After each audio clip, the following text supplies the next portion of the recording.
Имаме регрес во многу сегменти, особено во дел на надворешната политика. Ние треба да бидеме дел што поскоро од Европската Унија.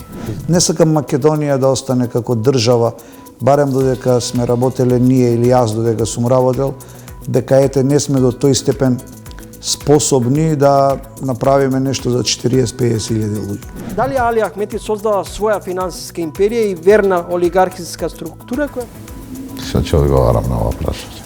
И се извинувам, ама на такво прашање не вреди да се. Универзитетите кои што не ги исполнуваат критериумите апсолутно не треба да бидат универзитети. Околу 3-4 милиона долари чини концерт, како концертот на Ед Ширан во Београд. Како изгледа денес еколошката мапа? Па за шал верувам дека и оваа зима ќе биде иста као и претходните зими.